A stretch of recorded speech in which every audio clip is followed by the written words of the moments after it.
Thanks. I've got a quick question for Steve Rintoul. Firstly, I'm absolutely shattered at the work I've done on CI Cyclist, not over the last 50 years, but over the last 80 years. It's totally worthless. But your talk highlighted another change that's occurred, and that's the absolute explosion of scientific literature, mostly in open access journals. There are so many papers published now that you just can't keep up with anything other than a very small part of the field. And you said that sea ice thickness scaled with volume. I've totally missed any papers on measuring sea ice volume. Did you mean thickness scaled with extent? Yes. This is to help with the literature. It's every scientist now has an artificial intelligence system that processes knows what you already know and identifies the things you need to know. Send on the PDF. This is a comment as much as a question, and it relates not to the value of looking ahead 50 years, but to the accuracy, and I guess it's pretty obvious. But the one thing that we as a community and the rest of humankind has been really bad at is predicting both the pace of development of technology and its direction. For those of you old enough to remember the sci-fi movies of the 50s and 60s, it was all about flying cars, and so our computers didn't really get in there. And so this is surely going to apply to many of the comments that you've made, and coming in from the field of biology and genomics, if you were to have asked us in 1964 about the concept of genome or metagenome sequencing, the terms hadn't even been invented for another 20-something years. And we were only 10 years after understanding that DNA was actually a double helix. So jumping forward 50 years, I suspect we're in for a surprise or two, those of us that are alive. I don't think anyone up here would disagree. The assignment was 50 years ahead, so we tried to do the assignment.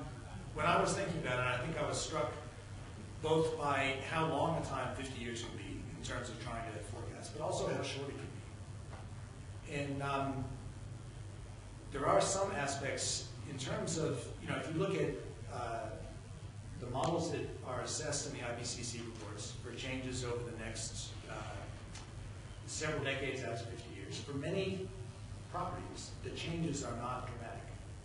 So I do agree that I think the biggest change in what we know and how we do it is going to be technology-driven rather than changes in the environment over that time. Just add a few words. I think the problem with Antarctic research, as we all know, is that it's very expensive business doing research, and it's particularly expensive getting people into Antarctica. Several of us have talked about the opportunity of autonomous vehicles in Antarctica, and I think that's going to be influencing lots of different areas of science, in the ocean, in the ice, in lots of different ways. It's important to recognise that. There's lots of things to do still. But I think also there's going to be a development of satellite technology as well. And if we're going to understand change in Antarctica, we need monitoring systems that are simply absent at the moment. Not just in a few places, but in many places. And regular long-time series to be developed. And I really can't see that there's any feasible way of doing that, given how expensive it is putting people into Antarctica, other than getting better satellites, more clever satellites, getting the information that we really need. And that's just on the surface of the ice sheet. But at some stage in the future, getting satellites to be able to look underneath the ice sheet as well. Yes. Talking about resources, once NASA was saying that there was a decrease of sea ice in the Arctic. I mean, that is a forerunner of some of the signals of climate change is there already. But after that, the whole issue of decreasing of sea ice in the Arctic sort of went away and submerged with the grab for the Arctic. And I would tend to think that it may be the same for the Antarctic. Thank you. For me. Which one? The two of us. For you. Yes, I agree. I don't think it's gone away so much as the perspective we might have on which elements are important. So if you follow the scientific literature, I think that the question of the rates and change in thickness is still there. What our attention has been drawn to is, for example, and in the words of a historian of conflict, was the fact that there was something of a developing dispute in the first edition of his book called Climate Wars, and this is the fellow called Gwyn Dyer. He raised a chapter on a pending conflict between Russia and Norway about access to the Arctic.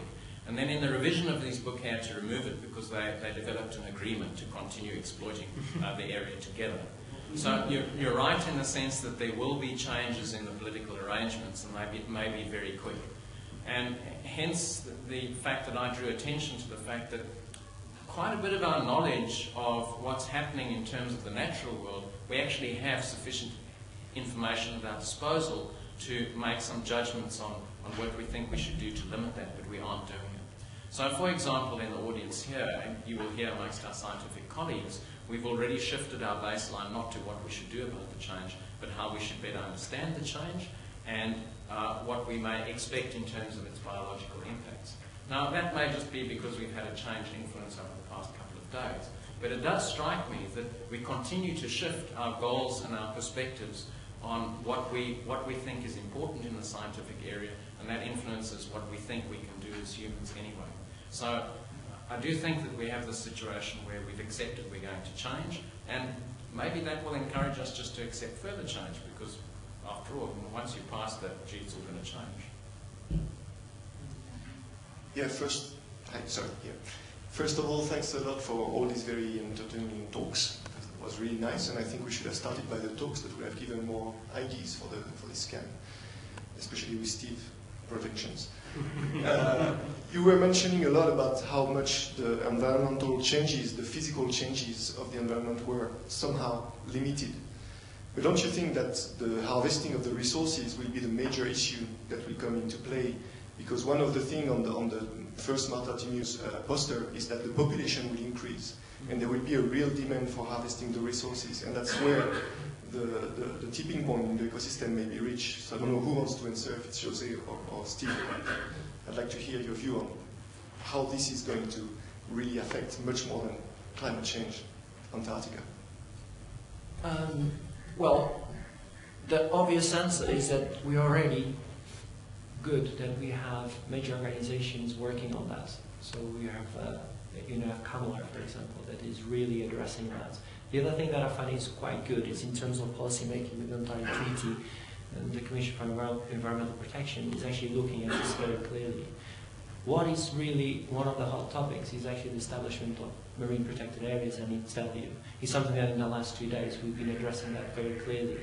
Not only its value of establishing them, but actually what they can tell us as a major, probably good way to protect the resources that we have in the Southern Ocean. But I think we have to be very clear, actually not only establishing them, but actually are they efficient? Do they make any sense? But not only for us, that more relation with conservation, but actually working with the people and the countries and those that are highly interested in exploiting, because exploiting those resources in a sustainable way.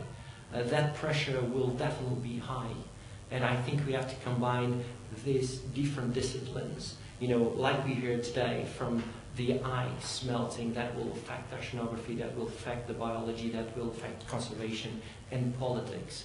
One thing that really it's crucial is that we have to combine all these players and talking in a very simple language that actually everybody will understand to make the right decisions. I'd just add that it's, I think it is plausible that, if not likely, that the biggest impacts will be human-driven ones, direct ones, not just through climate. And I guess personally, if there were still wild-caught fisheries in 50 years, I'd be surprised. The idea of a wild harvesting of protein on land seems bizarre to us now. We get our meal by hunting wild animals. So I suspect it might become that way in the ocean. Question for Neil Gilbert.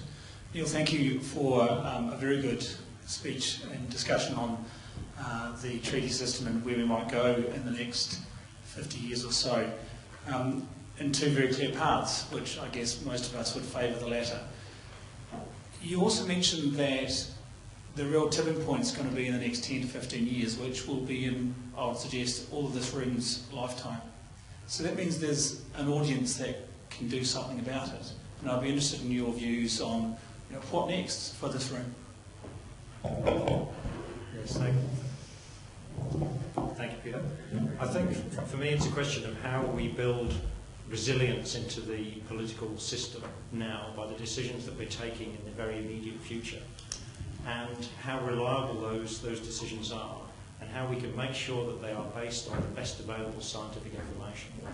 So when we look ahead to the potential risks around a race for fishing, for example, how well can we set CAMLR up now on the basis of the best available science to build resilience into the political system to push that inevitability off as far as we possibly can. So my point really was around the decision making that we're doing in the very near term, the ability of the science community to translate what it knows about Antarctica and about some of the risks and threats that you see to Antarctica in the future, how well that's communicated to the policymakers and how effective they are in using that information to make decisions that build that resilience in for the long term. That for me is the challenge.